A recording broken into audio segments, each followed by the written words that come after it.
ছেলে মাকে বলছে, মা একটা কথা বলি, আমার একটা অনুরোধ রাখবে? তুই চাইলে আমি কি না করতে পারি বল, তো সব কথা আমি রাখবো। তোমার বৌমা বলছিল তোমার বয়স হয়েছে, এখন তো তোমার শরীরের একটু বিশ্রাম প্রয়োজন। এই বাড়িটা খুবই ছোট ভুগছি, তোমার কাশিটাও বেড়ে গেছে, আর ডায়াবেটিক্স তো আছে, হার্টের সমস্যা আরো কত কি। হ্যাঁ রে, মনে হয় আর বেশি দিন। আর থামো তো মা, তোমার সব সময় দেখাশোনার জন্য কাউকে রাখতে হবে। আচ্ছা, আমাকে তাহলে গ্রামের বাড়িতে, না না, ওই যে বৃদ্ধাশ্রমের স্পেশাল ব্রাঞ্চে ভর্তি করালে কেমন হয়?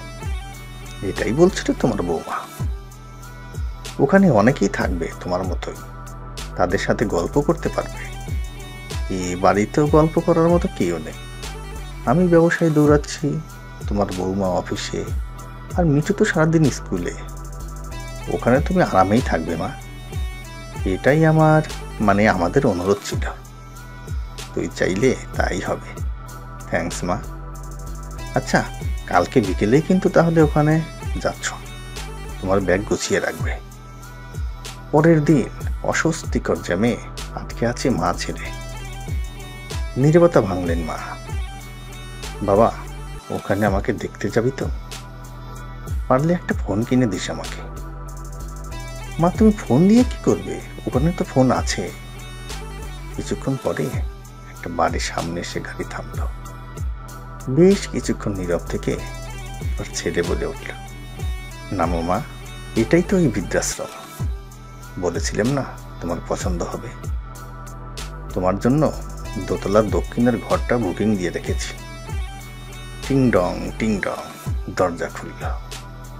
Happy birthday to you, happy birthday to you মা। দরজা খুলতেই চমকে গেলেন মা।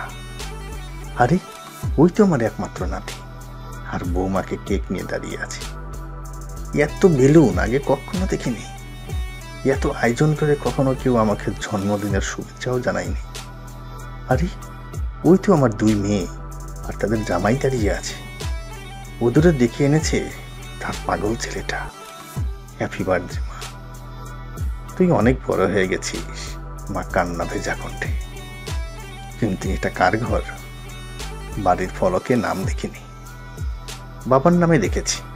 মা, পুরো বাড়িটাই আমাদের। এবার তুমি আরামে থাকতে পারবে মা। তুই না এমন কিছু করে। কান্না ভেজা চোখে জোরে জোরে মাথা নাড়ছে, আনন্দে কথা বলতে পারছেন না। আয়োজন শেষে ঘুমাতে যাবে, এমন সময় পিছন থেকে মায়ের ডাক। হাতে ব্যাগটা খুঁজে ছোট্ট একটা কৌটো বের করে ছেলের হাতে ধরিয়ে দিলেন। নে, এটার আর দরকার হবে না, ইঁদুর মারার বিষ। চিন্তা করেছিলাম যদি বৃদ্ধাশ্রমে রেখে আসিস তাহলে সেদিনই খেয়ে নেব। ধুর মা, কি যে বলো। এটা তো আমি কালকে রাতেই পাল্টে তোমার ক্যালসিয়ামের ওষুধ ভরে রেখেছি, তুমি ঘুমাও। মার আজ আর কিছু চাওয়ার নেই। আর কিছু না হোক, তার ছেলেকে অন্তত মানুষ করতে পেরেছে সে। যাক, আজকের ঘুমটা সত্যিই আরামের হবে, ঘুমের ঔষধ খেতে হবে না। প্রত্যেক সন্তানই যেন বাবা মাকে এভাবেই ভালোবাসে, এবং মা বাবার শেষ বয়সে যেন তাদেরকে বৃদ্ধাশ্রমে না পাঠায়।